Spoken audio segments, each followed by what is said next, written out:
Men learn that cold can kill without a bullet. Yuri jokes that December is a German weapon. For a moment, you laugh. In 1942, the war moves south. You are sent towards Stalingrad. The city is burning. Every room can become a battlefield. Every staircase can become a battlefield. Every factory wall can become a battlefield. In a basement, an 8-year-old girl watches your rifle. You give her bread. She divides it with her grandmother. Yuri watches quietly. Remember when being hungry meant missing lunch. The next day, German soldiers enter your building. You hear boots above you. Morozov raises 3 fingers. 3, 2, 1. Gunfire erupts, then silence. A dead German soldier lies on the stairs.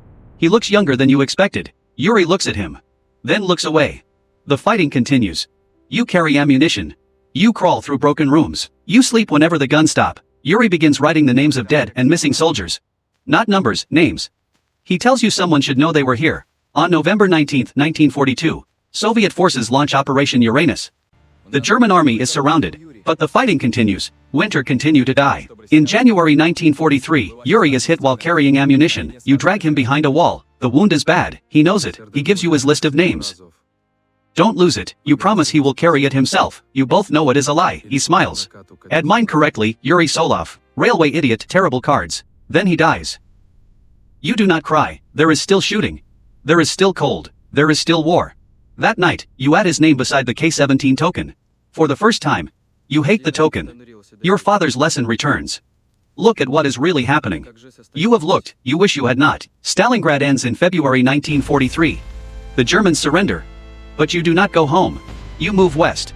At Kursk, tanks fill the fields. Smoke covers the sky. The Soviets stop the German attack. Your railway skills become useful again.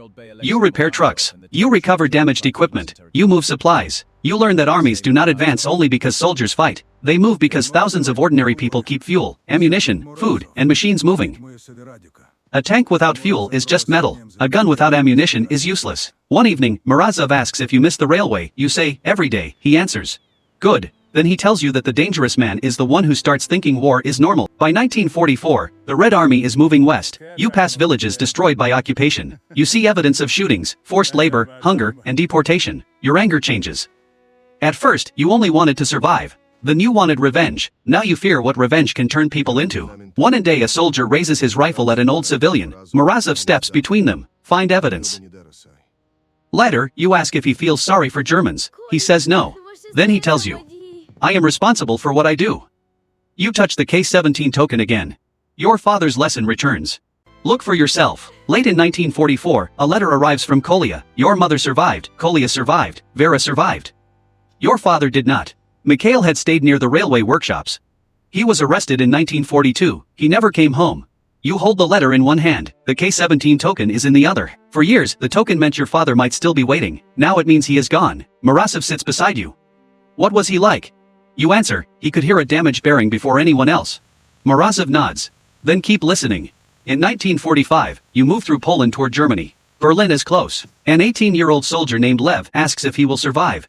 You tell him, stay near me. Then, don't stand where everyone else is staring.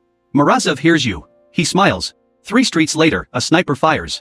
Morozov falls. You and Lev drag him into a doorway. You repeat his lesson. Stay useful while frightened. Morozov smiles. Finally learned something. The medics take him away. You do not know if he will live. Berlin falls. Germany surrenders. The war is over. Men celebrate. They embrace strangers. They drink. But you feel relief. Then guilt. Then emptiness. Lev asks what you will do now. You answer. Find out who is there.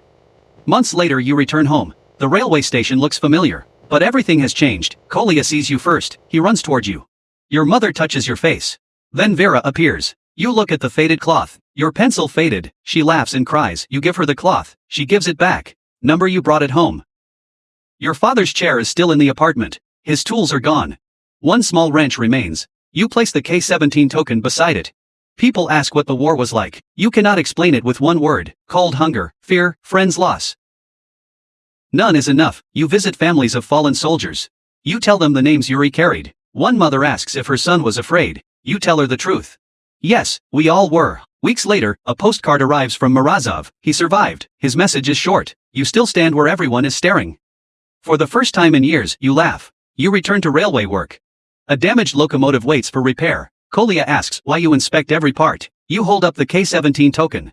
Because someone saying it is ready doesn't make it ready. The engine starts. Slowly, then steadily. Years pass. You marry Vera. Yuri's name remains in your notebook. Kolya becomes an engineer. People turn the war into simple words: invasion, sacrifice, victory. But your memories remain small. A brass token, a faded cloth, Yuri's voice, a child's bread, your father's empty chair, and friends who never came home. Decades later, your grandson finds the K-17 token. What does it mean? You turn it in your hand. It means my father taught me not to confuse confidence with truth. Yuri taught me that every number once had a name. Morozov taught me that fear does not make you useless. Your grandson asks, were you a hero? You think about the war, your father, Yuri. Morozov. The people you helped, the people you lost, then you answer, number I was there. Outside, a train passes, you listen, the engine sounds healthy. For years, a train meant leaving. Now it means home. And after all those years, the train keeps moving. So do you. But you never forget the morning when the war came.